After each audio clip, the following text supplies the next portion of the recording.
Bonjour à tous, j'espère que vous allez bien. On se retrouve aujourd'hui sur PDF Element 6 pour voir ensemble comment créer des formulaires.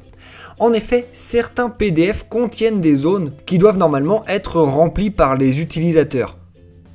Ça peut simplement être des champs texte comme par exemple ici, ou bien ça peut être des cases à cocher comme c'est le cas ici, ou même des choses un petit peu plus complexes encore. Or vous voyez ici qu'en simple utilisateur, eh bien je ne peux absolument rien remplir ou rien cocher directement depuis mon ordinateur.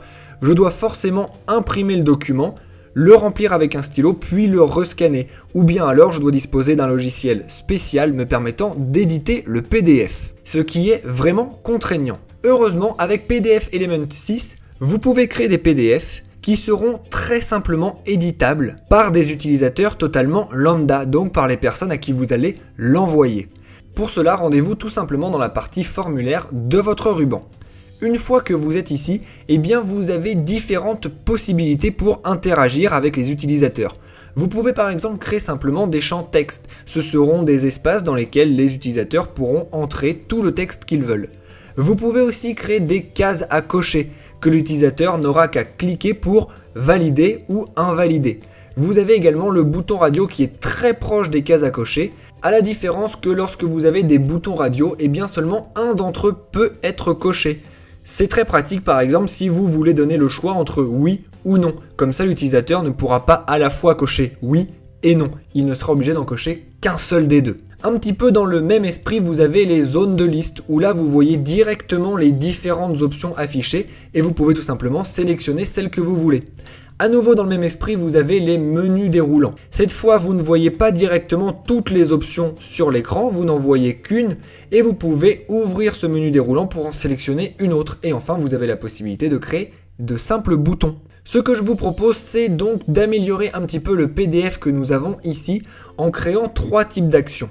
En insérant un champ texte en face de fait A pour laisser l'utilisateur rentrer le lieu qu'il a envie de rentrer. Créer également une case à cocher en face de un état des lieux dressé lors de la remise des clés qui permettra à l'utilisateur de simplement cliquer sur la case pour la remplir ou la vider.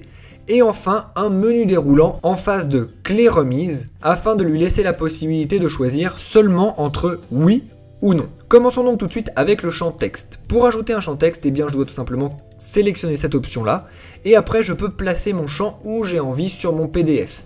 Vous voyez là que le champ est bien plus grand que ce qu'il devrait être, ne vous inquiétez pas, une fois que vous l'avez placé, vous pouvez le modifier très facilement et le redimensionner. Si vous voulez faire des modifications un petit peu plus avancées, eh bien vous pouvez tout simplement double-cliquer sur le champ ou bien faire un clic droit et ouvrir les propriétés.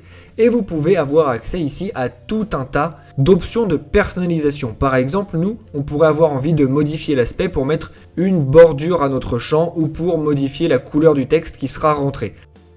Ceci étant fait, on peut maintenant mettre une case à cocher juste ici. Pour ça, eh bien, on va tout simplement sélectionner case à cocher, on va la mettre là où on a envie, si elle est trop grande, ça n'est pas grave, on peut la redimensionner une fois qu'elle est placée, et à nouveau, pour afficher plus d'options, on peut double-cliquer dessus pour afficher toutes ses propriétés. Nous allons passer directement au menu déroulant à placer en face de clé remise. À nouveau, on va sélectionner notre option, aller le placer là où on veut, le redimensionner si on trouve que c'est un petit peu grand. Et cette fois-ci, par contre, on va aller un petit peu plus en avant dans les propriétés pour tout simplement entrer les valeurs que le menu déroulant va proposer aux utilisateurs. Pour ça, on va se rendre dans l'onglet Options et on va ajouter un premier élément qui sera oui. Puis après ça, on va ajouter un deuxième élément qui sera tout simplement non. On va bien faire attention de ne pas sélectionner aucun élément ici parce que si on sélectionne un élément, alors il sera sélectionné par défaut. Et une fois que nous avons fait ça, nous allons pouvoir fermer. Et vous voyez que si on revient à une utilisation absolument normale de notre PDF, eh bien j'ai bien ici une case que je peux cocher ou décocher directement de manière très simple. Je peux également choisir ici si les clés ont été remises ou non. Donc ici, je vais par exemple sélectionner oui.